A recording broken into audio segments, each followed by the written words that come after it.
Coming up on today's Locked On Senators, it is officially NHL Draft Month. You know, we take that very seriously here on LOSP. We'll let you know a full rundown of our coverage going forward and our first player profile with, you guessed it, Connor Bedard.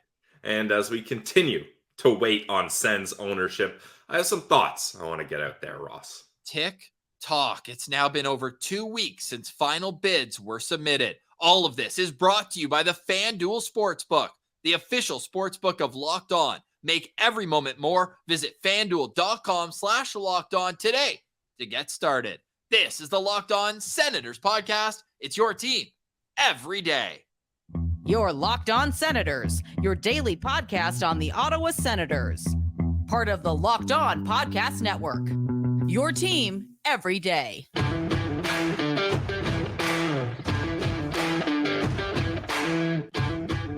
I'm Jake Sanderson, and you're listening to Locked On Senators podcast. I'm Tim Stützle, and you're listening to the Locked On Senators podcast.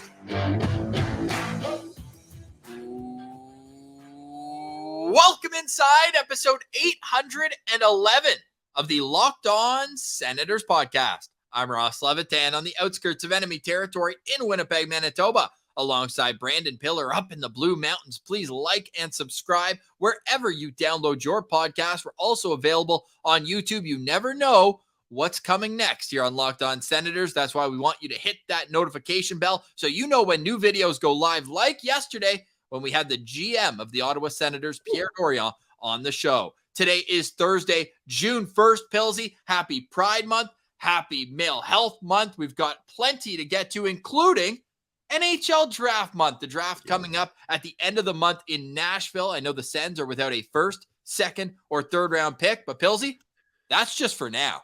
Yeah, that's just for now. Like we said when we had our chat with Pierre Dorion, he mentioned that, hey, just because you don't have a pick in those drafts, it's not like the scouts put their feet up and they're like, we don't have to worry about day one. We won't scout anyone from there. You never know what can happen on draft day. Trades can happen, and you might be put in a spot where you're drafting earlier than you thought. So always exciting leading up to the draft. You know what Pierre Dorion also told us? He's not afraid to make trades. We know that. So there's plenty to get to. We'll get to our draft coverage, but compulsory as we start. Tick tock, tick tock, tick tock. The time is continuing to roll. It's a wait and see. I've almost reached the stage of apathy where it's like, hey, wake me up when this dilemma is over. Pick a group. Let's go. But Ian Mendez, who's been locked into this since day one of the sale, the sale usually means something is sold, but the sale process, I'll go with. He said that we could find out in the next day or two that they've narrowed the ownership groups from 4. So there's 4. I feel like we're at a Survivor final moment of the show where everyone has their candles and who's going to get their flame extinguished. Like, I don't know, man. I can only imagine how frustrating it is for the groups involved because from the outside, I know we don't have any, ability to change what's going to happen, but it has to be frustrating. I mean, yeah, this whole process is frustrating. And look, obviously, this isn't a small minor sale. This is a massive, massive deal. And NHL teams do not come up for sale very often. And you're talking about $1 billion potentially of a deal here. But the thing about this, Ross, is like, when do they need to say, okay, no longer can any new bids, any new offers, any new adjustments be made? Like, at some point, there has to be a time where they're like, final offer. Like, let's hear it. Like, put everything you got in and that's it. And we'll go from there, because if you keep moving those goalposts, it's never going to happen. And the feeling I get from this, and again, I'm not a business journalist. I am not a business expert. I'm just going off what things feel like. And from my perspective, is that the Nico Sparks group, the key for them is to keep this going. Like, the longer they can keep this going, the more people they can add to their group, the more they can collect their funding, the more publicity they can do. Whereas the other groups are like, hey, like, I thought this was all supposed to be settled before, but now the Sparks group is adding, so now we have to add. And it's got to be frustrating because you're saying, we've already put so much on the table. We've already put more in than we thought we would, and it's never ending. So I just think at some point they have to put a stop to what can be added. And it just seems like we could get to a situation here, Ross, and this is what really scares me, is that the other groups, Andlauer, Stephen A, and the Kimmel group, they're going to be like, okay, if this is going to continue, we're not interested because we can't keep putting more into this. So we're going to drop out. And from Ian's tweet, it seems like one of those groups may be doing that, whether it's them being dropped out or kind of eliminated from the process. That remains to be seen. But the last thing I want here, Ross, is, and I'll just say this generally, not specifically to the Sparks group, but the last thing I want here is for a group to be awarded this team by default. Like, I don't want this to be a situation where it's like, oh, well, all the other bids were so frustrated by how long and ridiculous this process is, they've dropped out. You're the last one here for musical chairs for the owner of the Sens. You get the team. Congrats. And it's like, well, did they deserve the team? Were they the best group to get the team? Not necessarily. They just were the ones that kept things frustrating and kept things going and kept pushing the timelines that eventually everyone else just left and they're the only ones standing. Like, I think that is, I don't want to say worst case scenario because that makes it seem like I don't think one of these groups is competent enough, which is not what I'm saying. But I want the owner of the Ottawa Senators to be awarded this team because they are the best group and they have the best plan and the best bid. So that's what I hope it comes down to. Yeah, not a matter of the meme that we use all the time, the verbal meme where the guy's celebrating, but he's in 4th, 5th place. Yeah. Right? We don't want that to be the case. We want it to be the best group, not the one that lasts the longest. For example, right now, war of attrition would be the way I'd call it. It's like, how long can you stay in the trenches without getting frustrated and just be like, I'm going to go shoot everybody myself. Let's go. Let's get out of this bunker and let's go. Right now, it's a matter of hurry up and wait. And right now, that's what we have to do as well. I will continue to say, whoever owns the Ottawa Senators next, it will be the most stable and best ownership they've ever had before. So I think from that standpoint, they're in good hands. We heard Bruce Garriock mention yesterday that once the preferred bidder is in place, like the real deadline here, and we thought it was going to be just a week or two, but June 7th, the Board of Governors meet. They have to have a preferred bidder by then, right? Like, how can Bettman look all the other owners in the eye and be like, hey, it's been almost a month at this when it is June 7th that everybody has been bidding. How have they not come to an agreement within a month? I feel like other owners will have questions. And then what has to happen after the bank and the Melnyk estate decide where this franchise they want to go, then they're going to have to convince all 2/3 of the NHL Board of Governors that that's good for the league. And I think that usually that would just kind of be an easy step. But if owners around the league are like, why is this process taking so long? They're probably going to start doing their due diligence rather than just assume that, hey, if the league's okaying this, if the bank's okaying this, it has to be good, right? I feel like they might get curious and be like, I want to look into this group a little bit more, whoever is awarded this. So absolutely. I need to see the peeled back curtain version of this at some point in my life.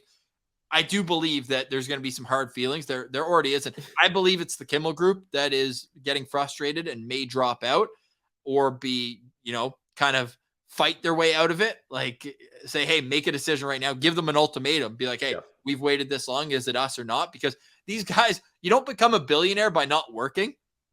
These guys have other things going on in their life. They can't consume. Like they've already consumed over 200 days. And it's like, hey, these people get frustrated easily. And then if there's less than 4 groups in, guess what? The bidding war goes down. And then guess what? Then there's less of a battle. And then all of a sudden, like you said, it goes to the default. Well, and the thing too, Ross, is it's not like these guys are just, businessmen that want to dip their toe in the sports business. Michael Andlauer and the Kimmel Group have been minority owners in big franchises in the league. Montreal and Pittsburgh Penguins, like those are huge players in the NHL. So they have a standard that they would expect to be upheld. And if it gets to a point where they're like, well, this is not how we thought NHL team sales would operate. We've been ownerships in part of them. We're out of here. Like, this is really starting to look sketchy for us. We're not going to be a part of this. And the Kimmel Group literally was just a part of a sale. They sold to Fenway Sports Group. Exactly. Now, they're minority owners. And the rumor is they tried to buy the Penguins outright, but it just didn't work out. They end up selling to Fenway. So they have, as recently as 2019 or 2020, whenever that sale went down, they've seen the inner workings of how an NHL sale goes. So if they're worried, then that makes me kind of put my tinfoil hat on and say, well, they've been in the war room before. What's going on? So enough of that. People want to move on from it, or they're apathetic to it, kind of like me right now. I know we're going to have lots to break down. And again, we have to keep in mind that this will be a good thing for the Ottawa Senators when it's all said and done. Pierre Dorion told us yesterday he hopes 2 to 3 weeks was kind of his timeline. And Ross, it's sad that that's like something we can hold on to is 14 or 21 days from now, we might have an answer. Like that shouldn't be a positive. That should be like, it's going to take even more time. Like, oh my God. Maybe, just maybe.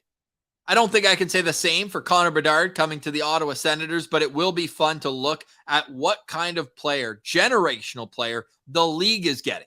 Connor Bedard is good for the NHL, no matter where he landed. This is going to be awesome. I've got a couple live viewings under my belt, seeing him in Winnipeg over the last 2 years. So I'll get to that a little bit later. It's also NHL Draft month. So what's our coverage going to look like? How is it going to be different with Ottawa not drafting in the top 10, at least on the way up to the draft for the first time since we started doing this show? All that plus Kyle Dubas has become the president of hockey operations for the Pittsburgh Penguins. That's all coming up next. You're listening to Locked On Senators.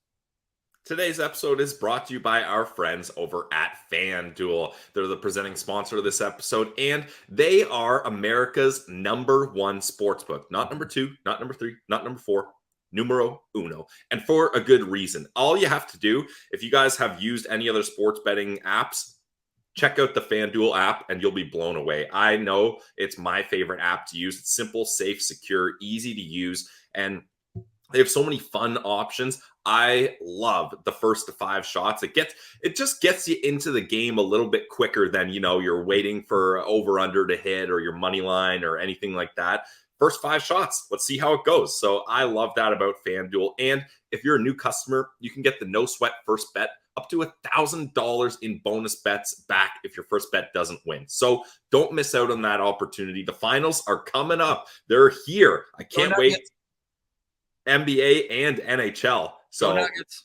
Yeah, go Nuggets for Go Ross's Nuggets. future. And you can make every moment more with FanDuel as well. If you go to FanDuel.com/lockedon, that's FanDuel.com/lockedon to learn more. Make every moment more with FanDuel, an official sports betting partner of the NBA. I'm even wearing my Nuggets blue. I got the same Nuggets colors on here. Shout out to Go. Denver Nuggets. Let's go. Make me some money, please. Now, we're also brought to you by a company that I spend all my money on, and I wouldn't have it any other way. It's Shawarma Palace. Shawarma Palace has been riding with us for quite some time.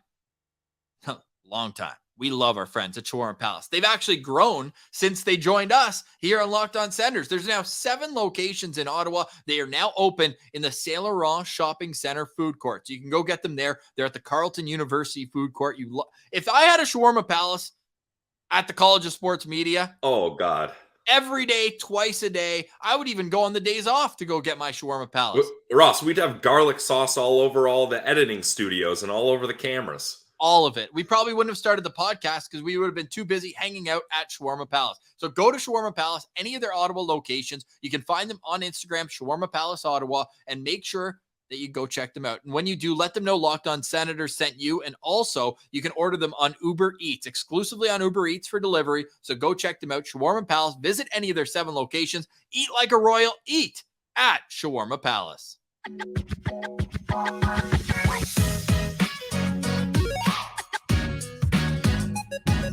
All right, Pillsy. What a world. Good friend of the show, Sens Central citizen Kevin Himena just tweeted at us. Pierre Dorion on TSN 1200 today gave us a shout out.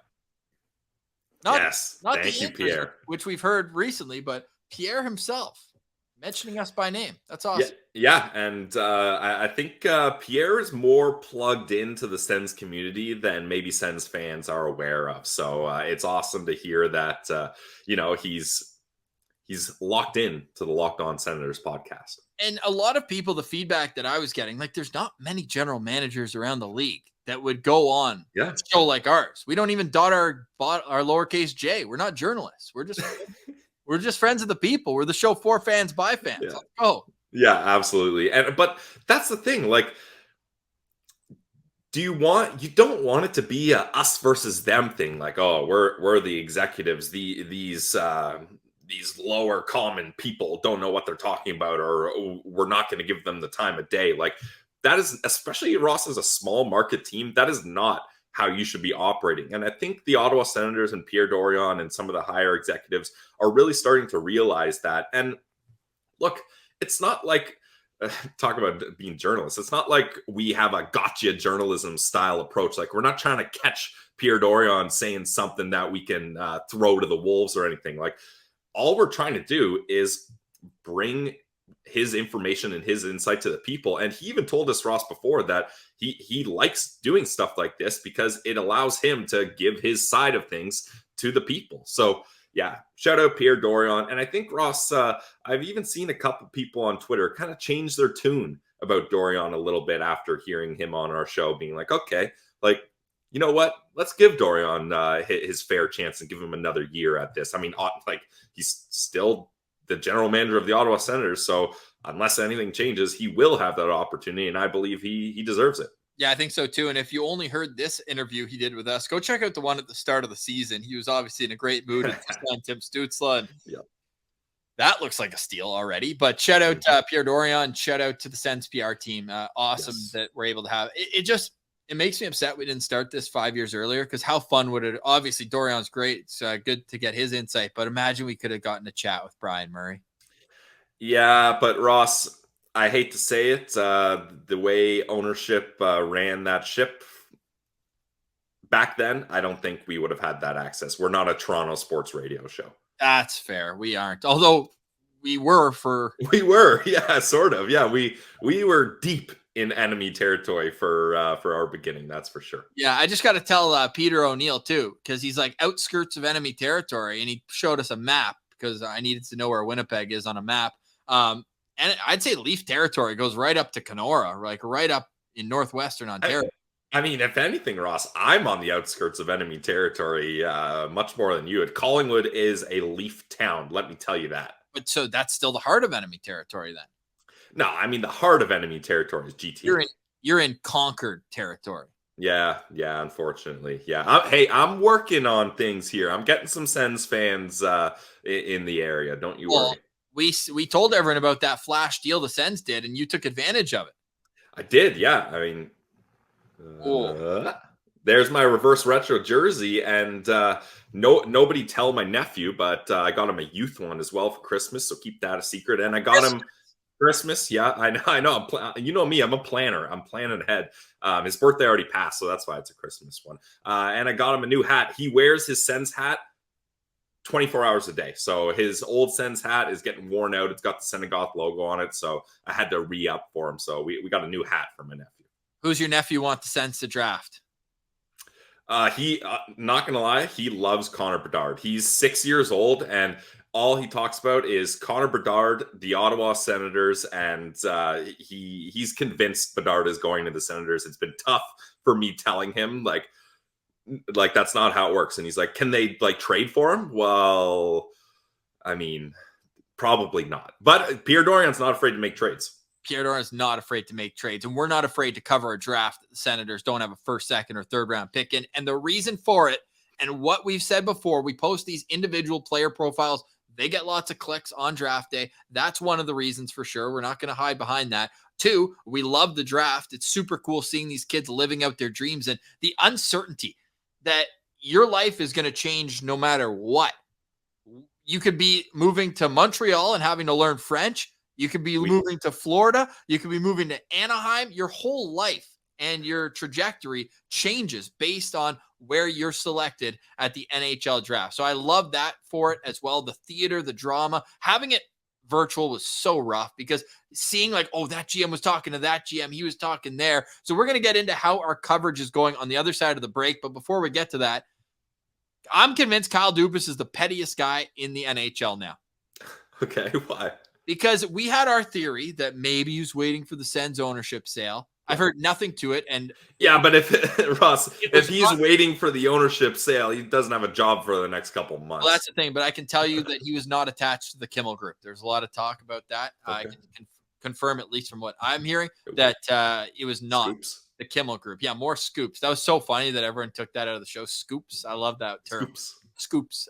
With that, Nice I will say, why is he petty? Because it was reported that he was going to sign with Pittsburgh 3 days ago, give or take. And this is after he said, I'm going to take the year off, blah, blah, blah. That's fine. He got a better job. President of hockey operations. Big time.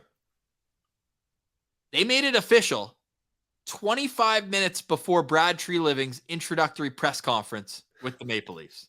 25 minutes, dude. Nice. Yeah, I didn't fully catch on to that, but yeah, that is great. And you know what? I think it's great for Kyle Dubas because a big reason why things didn't work out in Toronto, at least from my understanding, is everything he had to do needed to be approved by 12 different people. And by the time the game of telephone is done all the way to the top and then coming all the way back to him, I mean, it's too late. He's lost leverage and he's like, am I the general manager of this team or not? Do I get to make hockey decisions or am I just the face of this that has to go to the media? So I think him getting a president of hockey operations job is great for him. And you know what? It would have been a fun story for him to come to Ottawa. We know he's a Sens fan, and it's just nice to be able to kind of have that up against Leafs fans. But I think in the end, I'm glad he didn't, just because I don't want the Senators to be the Leafs' little brother continuing going forward. The Leafs are done with him. Now we get our turn with him. That's not the vibe I want for the Senators anymore. So in a way, I'm happy. I was gonna say we've been that before. No, that's what I'm saying. We gotta cut that. We gotta move on from that. Yes. To the draft. All right. On the other side, you're listening to Locked On Senators.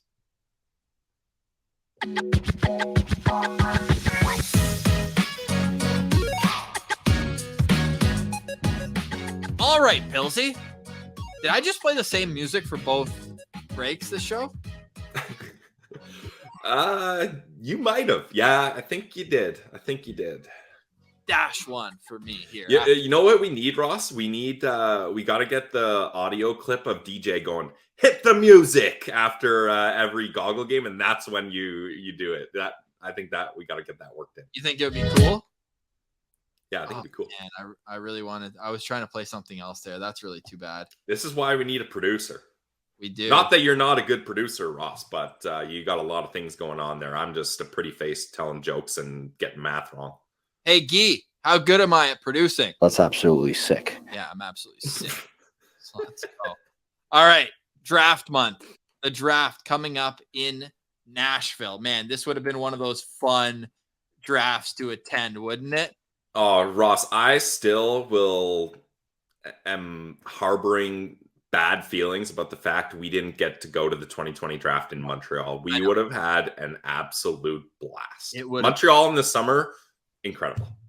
I know, almost as good as Ottawa in the summer. But that to say, June 28th and 29th, we've already booked those off of our daytime jobs. Pilsy and I will be locked on the NHL draft. We might even just do a live stream for the whole draft and just come kick it with us. We haven't decided on that. Let us know how you want us to handle the draft and we'll see what we can do there. But in the lead up, Pilsy, you want to run through kind of how we're going to do things? No more countdown, but we're still going to provide all the information from our cast of scouts that we trust when we're going online to look at things. We're going to do quote boards and all sorts of fun, kind of different ways of looking at these prospects. Yeah, so if you guys are, if there's any new listeners to the Locked On Senators podcast that weren't following along with us last off season or even past off seasons, this is episode 811. So we've had a couple off seasons here. The way we did it in the past was we would rank the top 64 players, right? It was always in the 60s, right? 2020, I believe we did 90. Yeah, I mean, we had time to do draft profile. So yes, we did a lot more then. But typically the first two rounds, and what we would do is we would take all the scouts that we love and trust. So elite prospects, Craig Button, Bob McKenzie, Corey Pronman, Scott Wheeler. Am I missing anyone here? Chris Peters. And this year we're going to add Rachel Dory to the mix with the hockey news. She brings more of an analytical approach to it. So we appreciate that. Absolutely. Yeah. So we would put all their numbers together and get averages for where these players averaged rank. And then we would do a full 64 ranked all the way to number one. And what we would focus on is, does this player fit what the Sens need or what the Sens like to draft? And we would try to tie it in with that angle. Now, again, anything can happen. Trades can happen. The Sens can get draft picks. We know that. But without a first, second, or third round pick this year, it's not likely that anyone we cover in the top 64 average ranked prospects is going to be selected by the Ottawa Senators. So instead of having hard and straight rankings and should the Sens draft these guys, it's going to be a little bit more, we're just covering these guys generally, right? I mean, Ross, if you have anything to add, you can kind of jump in here. But that's the difference from this year's draft coverage to years past. Oh, I think that's perfectly said. I think that we just need to let people know that we're still going to come at it from a Sens-centric point of view. And maybe in certain cases, it's like, oh, hope this guy doesn't go to a rival. Like we see a real high ceiling on this guy. But it's more so like these videos live forever. And one day, if one of them gets traded to Ottawa, true. in any sort of deal, it'll be fun to be like, hey, what did we think of them going into the draft, and how are they different now than they were then? So I do think there's a very good meaning to what we're doing, but I think that it is important that we don't do a countdown this time. We want to come out of the gate hot. We want to come out with the top end of this draft. I'd go so far as to say there's 5, not generational, but 5 like first line, like almost guaranteed first line talents, but one of them might go as low as like 10 or 12 because he's signed in Russia for the next 3 seasons. True. So there's that X factor in there. The others are all center. So the same position. Like, is Leo Carlsson in the mix with Adam Fantilli, who just scored a ridiculous goal in the semifinal at the World Championships? He's looking good too. And obviously the guy we're going to cover today. So the top end of this draft is so heavy with elite talent. This is going to be a great draft. We're going to have Scott Wheeler on the show eventually here, our frenemy, because I saw, you see, he retweeted the Sens prospects clip. Hey, you know what? Fair. Like, Scott takes a lot of crap, and he literally put his money where his mouth is. He said, I will bet anyone that my rankings will outperform the Senators draft picks, and he's collecting tabs from those people that are like, oh no, you're wrong, Scott. So that's fair. And look, I have nothing but respect for Scott Wheeler. I know you like to push his buttons a little bit more, Ross, but I said that clip too. Yeah, and that's the thing. Like, it's okay to have different opinions and feel like other people are wrong or maybe overvaluing or undervaluing things like that. That's the whole point of doing draft coverage. If everyone was just like, yeah, this is how this player is and this is how good he is, then like, what are we even talking about here? So I think it's healthy to have these discussions, and it's always good to hear from Scott Wheeler. Like, whether you love him or hate him, one thing that cannot be denied is how knowledgeable and how much work he puts into this. 100% agree. So with that said, should we get to our first? Who's it gonna be? Oh man. No, but I really want to know, and I feel like we should almost, tease this a little bit further, because who could be the next best young player in the National Hockey League? Well, I'm just going to watch this on the fly. This is what we do here on Locked On Senators, because we are getting to the most important player we're going to discuss this whole show. Are you ready for it, Pilsy? Because once we get into the draft, there's no getting out of it. It's true. Yeah, I'm ready. Let's dive in. Coming in at number 1 on our 2023 draft rankings, it's Connor Bedard. Connor Bedard from the Regina Pats. How's that for a little bit of a drum roll, building the intensity? Who's it going to be? It's Connor Bedard, Pilsy, and it's really not close. And it's one of those, every time you think you know how good he is, you watch another highlight and you're like, how did he do that? Yeah, honestly, Ross, we were talking about it before the show, and both of us were watching highlights, and it's just like I was watching a highlight and I was like, oh, damn, this guy's got a great backhand. Next highlight. Oh man, the dangles on this guy. Like, he can get through 3 or 4 guys with ease. And then it's like, oh, what a shot from long range. what an amazing passing ability. Look at the skating ability on this guy. And it's just like, where does it end? Like, how list all the attributes a hockey player could possibly have. And Connor Bedard not only has them, not only is good at them, but he's better than all his peers in almost every single category. It's insane how good this kid is. Connor Bedard playing for the Regina Pats in the WHL had 57 games played. Pilsy, how many goals, how many assists? Walk me through that.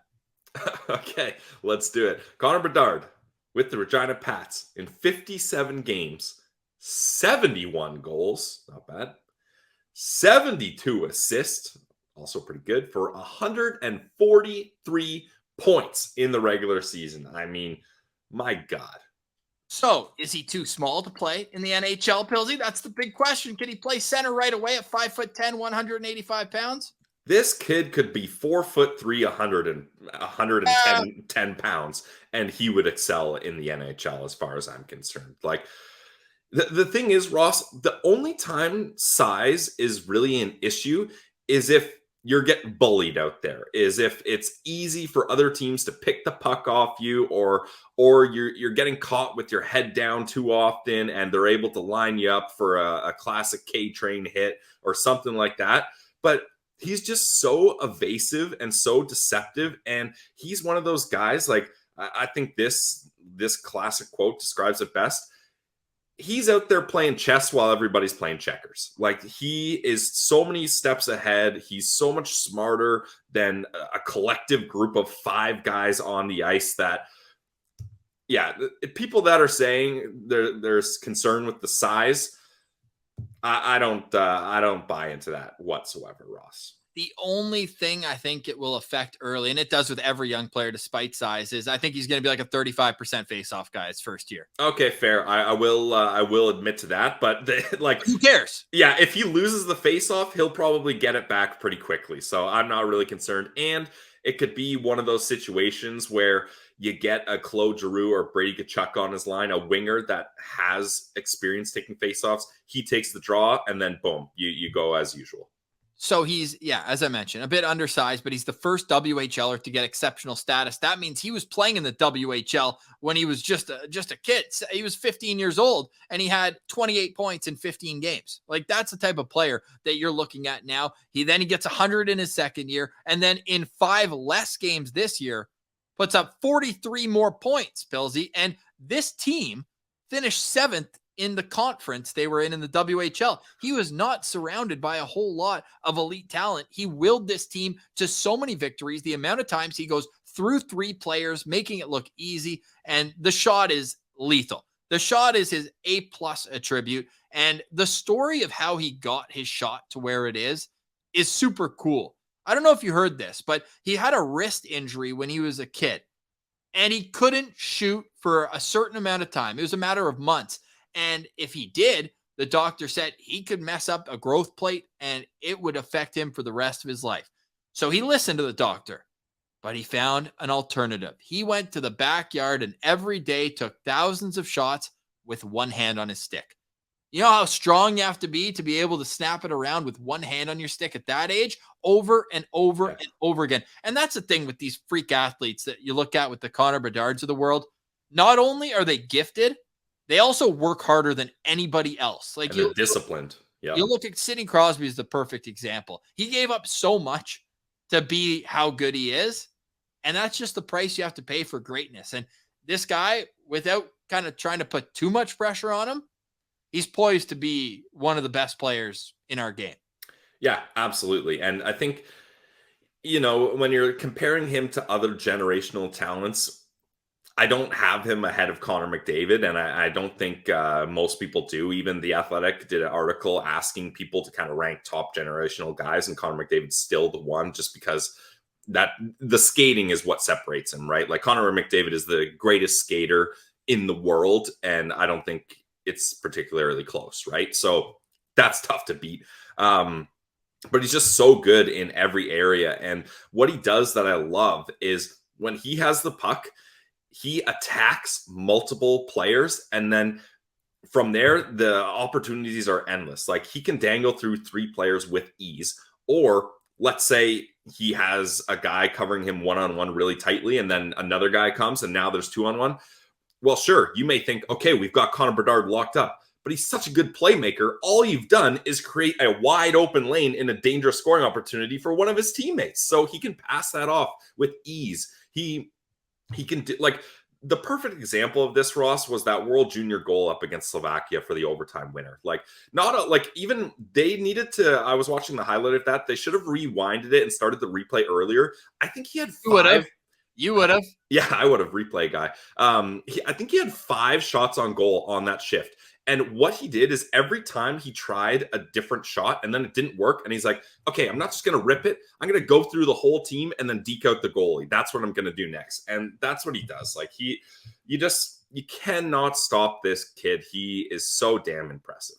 We've probably lasted long enough before saying he will go to Chicago first overall. That team stinks. They traded away their most talented player, Patrick Kane. Although he's a free agent, get the tinfoil hat on.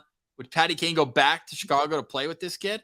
Absolutely not. He's like, all you have to do is after locker cleanout for the Rangers, a reporter asked him that, and he was like dumbfounded. He was like, back to Chicago? Like, that's never even crossed my mind. Like, they're rebuilding. I don't know. Like, it was hilarious how, like, you'd think he might be prepared to answer that question, but it hasn't even crossed his mind. So that's not happening. So they will be going out and getting free agents this summer, and it'll be a lot easier to do. So Chicago's already a place that players want to play. The United Center, when it's full, is one of the best. Well, you would know. I can tell you, Ross, that was my Sens Central standout for that game, was the United Center. Like, when people talk about the anthem, I had chills, like goosebumps. It was incredible. The atmosphere is great. The rink is great. The United Center is top in the league for sure. And that's where he'll be playing 41 games next year. Now, we have a thing up here that I'd like people to discuss in the comments below. How many points do you foresee Connor Bedard getting in his rookie season, right? It's hard because we don't know which free agents or who's going to be on his line. It's not like it's hand to him who's going to be with him. But I wouldn't be surprised, let's put it, if he gets 65 points. Yep, for sure. Yeah, and I mean, a perfect example of this, Ross, is he didn't have a lot of help in Regina. So it's not like this kid needs the help. Not playing against future farmers and insurance brokers anymore, though. Yeah, probably not. I'm going to go, I think he hits 70 easy, no matter who his teammates are. Teed up from Zaitsev on those breakout passes, too. Huge. He'll probably be able to handle those passes as though they're crispy right on the tape. Yeah, Zaitsev's like, okay, I got to bang this off the ice and bang this off the glass and ice it here. And Connor Bedard just knocks it down, breakaway. Yeah, 100%. So nice pass, Nikita. What are you putting the over-under at? I'll say 70. 70? Just show it. Like, number one attribute for Connor Bedard, it's the shot. Number two, it's the hands, the creativity, the hockey IQ. I disagree, Ross. I don't think his top attribute is the shot. It's his hockey IQ. Like, and the fact that he is an amazing shot, don't get me wrong, but that's not where it all comes down. It's the fact that he can maneuver through an entire team in one shift. Like, he's done that numerous times, that he doesn't even need to have that good of a shot because he can put himself in such a good position. So I think his top attribute is the hockey IQ. It's insane. It's so good. Yeah. So good. And funny connection, and maybe some people would know this, but the PR guy for the Regina Pats is actually from Ottawa. So there's a bit of a connection. His mom and my mom know each other a little bit. So he's just talking about what are you saying, Ross? What are you saying here? Well, no, I'm just saying that, like, from an off-ice perspective, like, just like he's making sure this guy is going to the draft with him. Like, that's the kind of guy, like, he wants to bring everybody with him along. Nice. He's just that kind of guy off the ice, and he's going to be a star right away. There's very little doubt in my mind that Connor Bedard is going to be a superstar in this league sooner rather than later. Now, what are the scouts saying about him? Mitch Brown from Elite Prospect says, a prospect who continues to get better when it doesn't seem possible. Craig Button with TSN calls him a generational player like Bedard, makes Chicago a future cup contender. And Rachel Dory says anyone who doesn't have Bedard first is going right to jail, followed up by saying, don't pass go, don't get $200 in Monopoly money. You don't get any of that because you're going straight to jail if you don't think Bedard is first overall in this class. Now, the most untouchable draft pick going, nobody's trading that pick. He's going to Chicago. And shout out Hawks fans, because you've had a really tough year. I really feel sorry for how Chicago Blackhawks have had to watch this team. No, I don't. I was like, oh, this is interesting. Interesting take, Ross. No, I don't feel bad at all. Good. And I'm actually pretty mad that that's where he ended up. I thought Anaheim would have been really cool. Like the Mason McTavish, the junior teammate, all that. And yeah, I was cheering for Anaheim as well, Ross. World junior, I should say. Not that Adam Fantilli, who we're going to cover tomorrow, is any slouch, but Connor Bedard easily.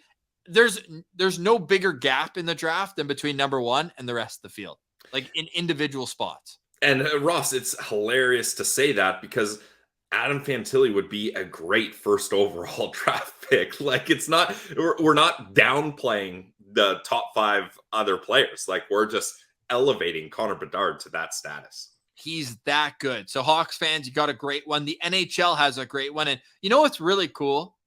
I don't know if it's just by happenstance or whatever, but the fact that like all these generational players, it just feels like they always have a unique number that's theirs.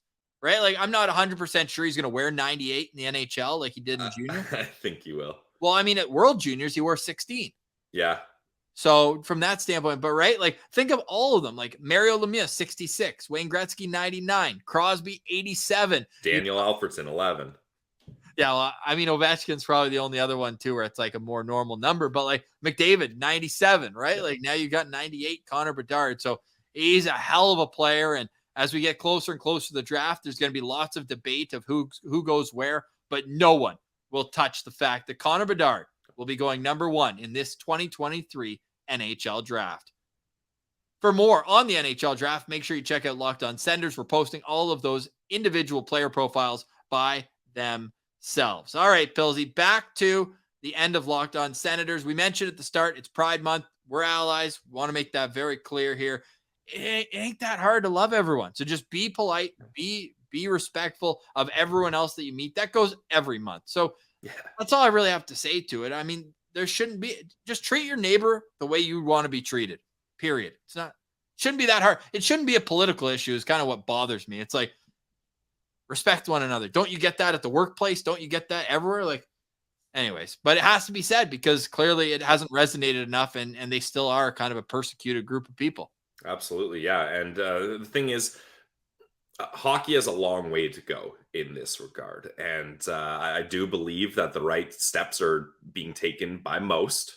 And I think that's one thing I'd like to highlight too is I'd almost rather it's focused less on the one guy on a team that is against it and doesn't want to wear the Pride jersey and stuff and focus on all the people that are doing the right thing. Because all you're doing is giving those people a platform and more attention, which they should not be doing. Like, I think, I forget, it might have been Jeff Merrick, but he said, someone said this and it really resonated with me. And really think about this is I can't wait for the day, Ross, that the Pride stories aren't a story. And now before you take that and run with it, what I mean is this, like you said, this shouldn't be an issue. Like it should just be given that people are treated with respect and you're able to love whoever you want to love, and that it shouldn't be under a magnifying glass and it shouldn't be a political issue. That's what I'm saying with that is I can't wait for a day where that's just obvious. So everyone just do what you can this month to show your support, be an ally, and just be respectful. Just be a good human being.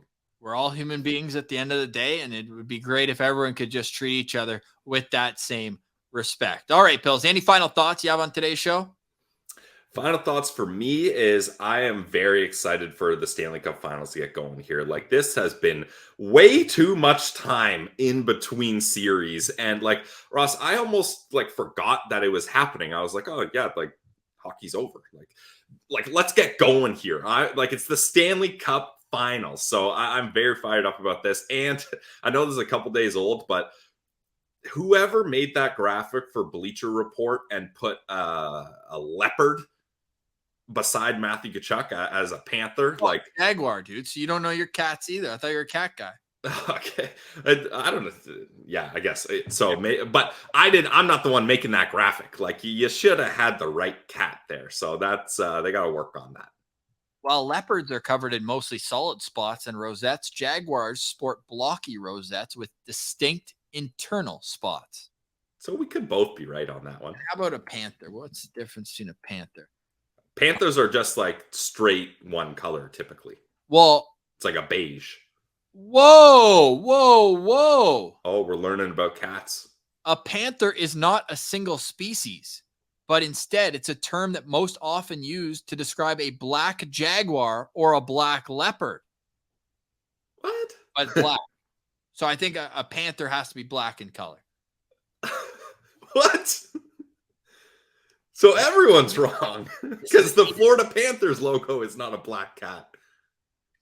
Yeah. Okay. They are the same thing. A black panther and a black jaguar are the same thing. Okay. Can a cougar be a panther? A cougar is a big cat known by many names, including panther. Yeah, see, when I think of a panther, I think of a cougar type cat. Let us know in the comments. Dude, I'm a little disappointed in you. Final thoughts from me. You should know your cats. I mean, so I don't have jaguars and panthers and leopards in my house here. I got a tabby cat and a British short hair, so I apologize. Be a lot cooler if you did. It really would, honestly. Yeah, maybe in the future, Ross. I'm getting a little more space coming up here, so maybe I'll get some big cats. Everybody's moving here. You this summer, me in the fall. Matt's building the house out in the Ottawa Valley. Like it's moving time for the Locked On Senators, fellas. Martian's still on the streets though.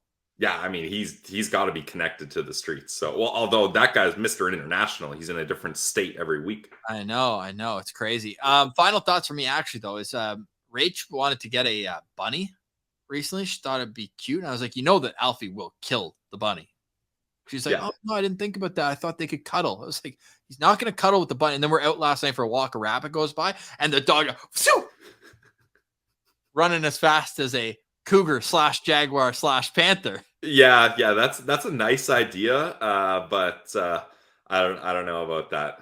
All right, it's June 1st. It's draft month here on Locked On Senators. Make sure you like, subscribe, tell a friend, be a friend. Appreciate everybody for all the kind comments on yesterday's episode, and we expect to have more great content coming this summer. So just a quick rundown. The draft month will take up all of June. Then we've got free agency, really kind of that news cycle time in the first week or two in July. And then after that, we're going to get to interview season, which will include us live at Dev Camp. We are going to bank as many interviews as we can, hoping to get on David Bell again, Pierre Dorion again, DJ Smith. You go down the list of people associated with the Senators. I want to interview the equipment guys, the therapists. I want to have as many different voices as we can get on this show. That's our goal for July and August for you guys, because this show is nothing without you. But for today, we say goodbye. For Brandon Piller, I'm Ross Levitan, and this has been the Locked On Senators podcast, your team every day.